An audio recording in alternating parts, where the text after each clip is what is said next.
Hi everyone! My name is Becca Pack and I'm the Reference and Instruction Librarian at Anna Maria College. Today I'm going to walk you through some ways to find sources for your Research Methods class. The first thing I'm going to do is show you how to get to the library homepage. If you're on the Anna Maria homepage, hover over Campus Life, then under Student Services, click on Mondor Egan Library. To see the full scope of resources you have access to, scroll down to the Library Resources section. Most of the sources you'll be looking for in this class will be academic or scholarly articles, which you can find in databases. To see our full list of databases, click on the Databases icon. From here, you can look for a specific database, or you can use the Subjects drop-down to select a specific subject like psychology. This will show you just the databases that have resources on that subject. One database you should check out is called Soch Index with full text. It's here on the psychology list, and to search in it, you can just click on the title of the database. If you're accessing the databases from off-campus, you'll need to log in with your library barcode, which is the number on the back of your student ID that starts with 20464, and your password, which is your last name in all capital letters. If you have any difficulty logging in, please contact the library.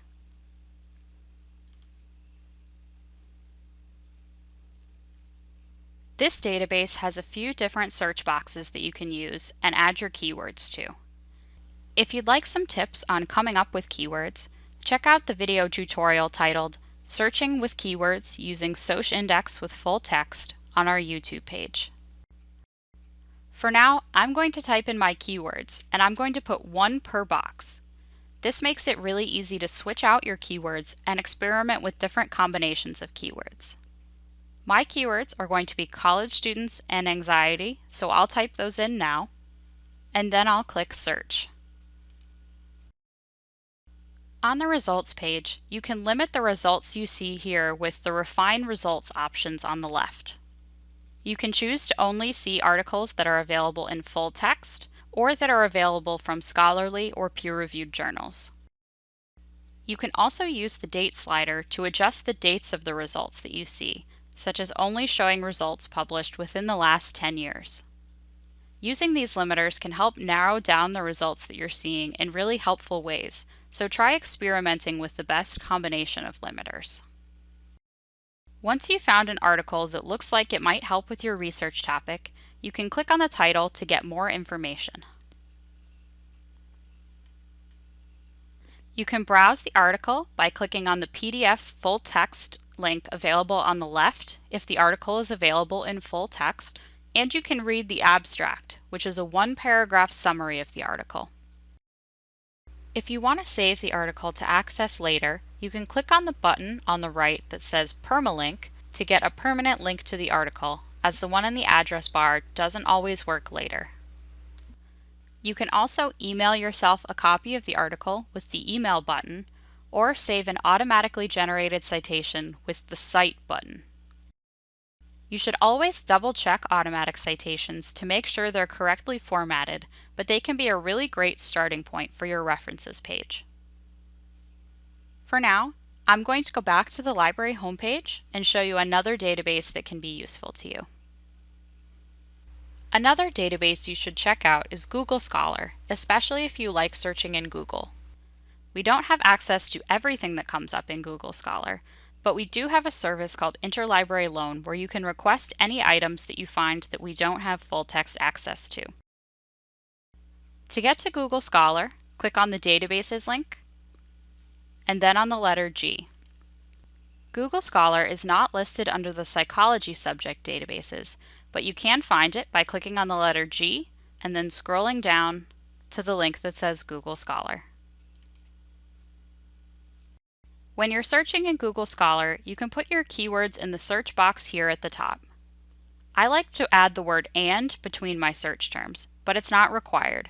Google Scholar is a little bit more flexible with how you enter your keywords than some of the other databases. For now, I'm going to put in my keywords from the last database, college students and anxiety, and click search. As I said before, we don't have access to everything that you see in Google Scholar, so you want to look for articles that have links to the full text on the right, like this article. If you click on the title of the article, a lot of times you'll be brought to the publisher page, which may not provide free access to the article. One thing you can do if you're seeing mostly older articles, or not a lot of articles that are available with full text links, is to edit the date of the articles that you're seeing. On the left, you can adjust the dates of the results that you're seeing with these links that say since 2020, 2019, and 2016. That will only show you articles published after those dates. You can also enter your own custom range of dates by clicking Custom Range. For example, I'm going to type in 2010 to 2020 and click Search to see results published in the last 10 years. As you can see, we have results that are a lot more recent, and we have a lot more links to the full text of the articles. If you use the link to Google Scholar on the A to Z databases list on the library homepage, you'll also see links to the full text of the articles that are available in the AMC databases.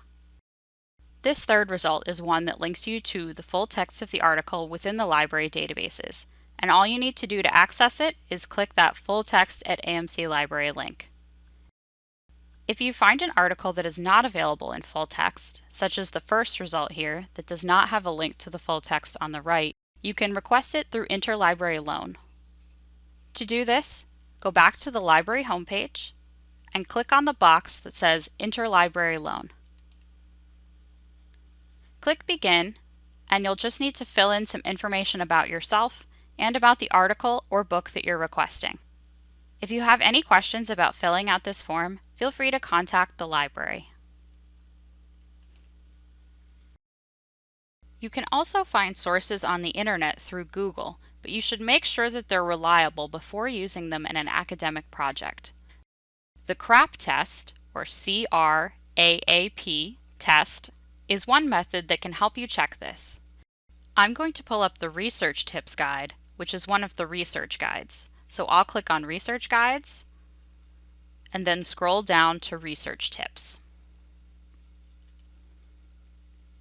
Information about the CRAP test is under the Web Sources tab, so I'm going to click on that.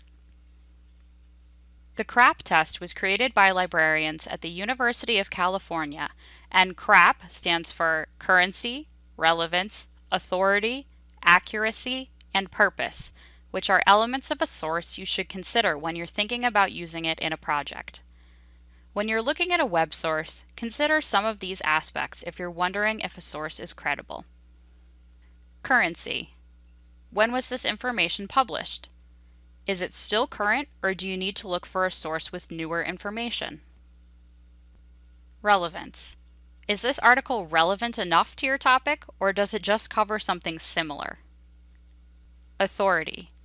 Who wrote the piece, or what organization released the information? Are they well known or well regarded? What domain name does the website have? Is it a .org or organization's website, a .gov or a government website, or just a .com website? Accuracy. Are there citations for the information? Can you verify the information they discuss with another article or through a Google search for the topic? And purpose. Why was this piece written? For example, is the article meant to inform, or to entertain, or to sell a product? These are all things you should consider when looking at web sources. There's also a file here available with a more complete list of questions you can ask yourself for each letter. If you apply the CRAP test and still aren't sure if a source is credible, you can always ask your professor or a librarian. You'll also be creating citations as you work on your project, and while many of the databases can give you automatically generated citations, you should still at least look them over to make sure they're formatted correctly. One way you can do this is to visit the Citations Research Guide, which you can get to by clicking on the Citations tab at the top of the page here, or by going back to the full list of research guides, and scrolling to the one called Citations. This guide has example citations for each citation style, and you can get to the APA Format Guide by clicking on the tab at the top of the page. This page also has links to Purdue OWL if you want to look into a specific type of source, or if you have any questions about formatting your paper or an annotated bibliography. You can also set up an appointment with me to get help with your research. You can find my contact information on the library homepage at the bottom of the page under the Meet Our Staff section. If you have any questions about this video or about databases or sources as you start searching, please let me know.